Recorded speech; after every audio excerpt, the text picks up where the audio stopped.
Ashama harka fuunee akkam jirtanii kabajamtoota fi jaalatamtoota chaayinaalaa ayyaantuu asallaa jiru jalatti argamtan nagaan ku bakka jirtuttis naa qaqqabu bakka jiraattanii bakka eeggamtanii yoo na eegdanii isiniin jedhaa jirra ka har'ammoo waan haarawaa qabadheen kara keessan dhufeetoo jira.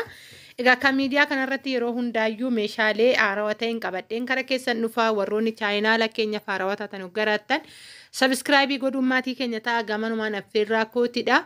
Warroonni immoo nufaana turtii gootan viidiyoo kana sheer godhaati hiriyoota keessan biraanis gaa warroonni itti fayyadamuu barbaadan itti fayyadamaan isiniin jedha warroonni kun immoo itti bohaara. Kanumaadha wanti miidiyaa kanarratti darbu waa lamaadha. Kana tokko kan itti bashannana tokko kan barumsa kan immoo itti fayyadaman jechuudha. Itti fayyadamu jechuun ofiif oolfachuu waan gaarii ta'e tokko ofiif oolfachuu jechuudha. Kana fakkaata. Akkasumas immoo yaada soggaa qabaatan jechuudha saanduqa koomentii jalatti naa teechisuu hin dagatinaa. Warroonni immoo meeshaa tanaan dura qabataniitoo yeroo eeggachaa jirtanillee rabbiin nagaadhaan meeshaa keessan manatti isinii haa galchu jecha warroonni immoo haarawaa xalabachaa jirtanis rabbiin immoo bareechee isiniif haa baasu. Ka wanta hundaa rabbiin keessa ooledha jechuudha namni haguma namaa carraaqaa kan hireen rabbii immoo kanuma harka rabbii jirti waan ta'eef iyyuun isiniin jedha. Egaa kan meeshaalee obboleettii kiyyaa tokko baay'ee bareedaa ta'e qabadheen kara keessan dhufe yeroo baay'ee egaa miidiyaa irratti ni jiru keessattuu jechuudha karaa wanni meeshaaleen kun kan biyya Arabaatidha. Biyya keessatti ni hojjetama.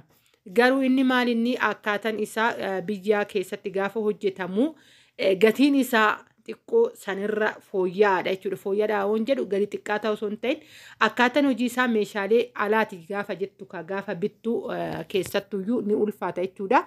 Kan kanarraa hafee waan dubbachuu qabu jiraate taanan isin diizaayinii fi diizaayinii kan biyyoota Arabaa filattan malee ispoonjichi keessa galuu fi mukni irraa hojjetamu isuma ofii keenyaa hojjetanne jechuudha. Fakkeenyaaf soofaa kana warri filattan haayaa jedhama laal ol ka'iisni soofaa jechuudha. Ispoonjiin isaa furdinni isaa isuma santi itti gala jechuudha. Wanna tokko waan isin jiraa jijjiiramu tokko hin qabu. Garuu miidiyaa feetanirraa iskiriishuut gootanii ergachuu ni dandeessu ni hojjetama nu biratti isin jechuun jaaladha.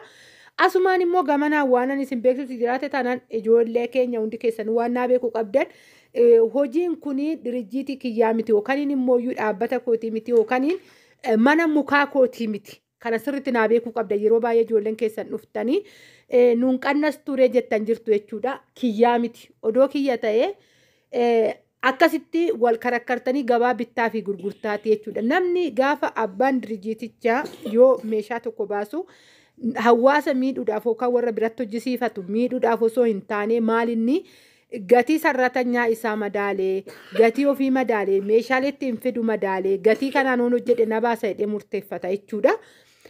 Kanaafuyyuu kan akkasitti murteeffateeti jechuudha gatii isaa kan baasu ani buusu ani deebisu ani immoo yookaan haga kana goota jedhee kanan irratti ani ofii kiyya aaboo qabaadhee murteessu miti. Garuu yoon kana jedhu immoo hin karakkaru miti. Ani maamilaan sii fidaa jira. Gatiin irratti hin dabaltu. Gatii amma jiru kanaan irratti ol hin baasinii. Biyaansi ji'a 4 ji'a 5 booda yoo ta'e illee irratti dabaltu malee waan akkasii kana mormii nan mormaanii nan karakkara.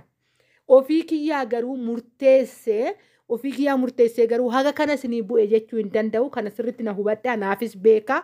Isiniin jechuun jaaladha meeshaalee obboleettii tiyyaa meeshaalee lamaadha garuu kan meeshaaleen kun qaqqaalii kan ta'anii fi wuddii kan ta'an jechuudha. Kabisaa xiraatii isaanii jechuudha. Baay'ina irra xiraatii kan qabudha obboleettiin keenya kan filatte.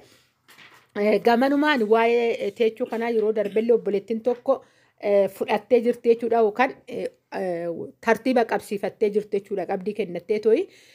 Teebilii kanarratti ijoolleen baay'een jaallattanii jirtan adummaa kana jechuudha. Tanaan durallee dubbadheen jira. Aduu ammallee irra deddeebitanii waa'ee adii kana akka malee addaatee uffatatti gad uffifamamoo akkam godhamamoo kan jettan ijoollee wanni isin beekuu qabdan kuni qalama jijjiiruun ni danda'ama. Yoon kana jedhu isin mana keessanitti jijjiirtanii osoo hin ta'in isin diizaayinii kana filattanii jirtu. Lakki ayyaantu shiroomadhaan barbaanna, lakki ayyaantu arongaadhaan barbaanna, lakki ayyaantu diimadhaan barbaanna, lakki ayyaantu gurraachadhaan barbaanna. Yoon kana jedhu gurraacha difiniin hin bareeda jechuu kooti miti. Filannoo mataa keessanitti lakki immoo adii amma obboleettiin kun maal jettee adii kana ta'ee adii naccii kana osoo hin ta'in akka sukkaarammaa keessatti sukkaara bunniin jiraa mitiree waan akkasii sanan barbaada. Halluu isaa xarapheezaa kanarratti jettee jirte jechuudha. Ni bareeda eeyyen baay'ee ni bareeda jechuudha isa gubbaarratti kanaafuyyuu halluun rakkoo hin qabu kuni filannoo yeroo dhumaati. Filannoo yeroo dhumaa waan jedhu erga hojjetamee raawwateen booda qalamii dhumarra dibamuudha jechuudha kan kana wanni jechuu danda'u kanaafuyyuu kanarratti baay'ee dhiphachuu hin qabda waa'ee halluu gubbaarratti isiniin jechuufani. Kana waggaa dibnu argitanii qalamii fakaa goonee dibnaa sirritti furdaadhaan damaq jedheetidha jechuudha meeshaalee nu bira dubbachuu osoo hin ta'in miidiyaa kanarra laaluu dandeessan jechuudha hojiiwwan keenya.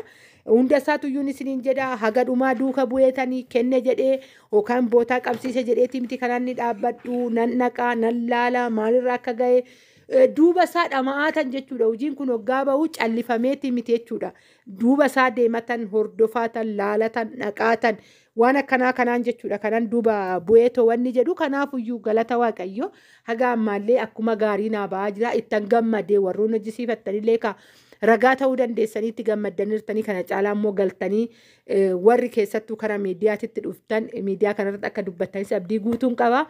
Isiniin jechuun jaaladhaa meeshaalee obboleettii kiyyaa gatiin isaa 998 isiniin jedha kana fakkaata baay'ee.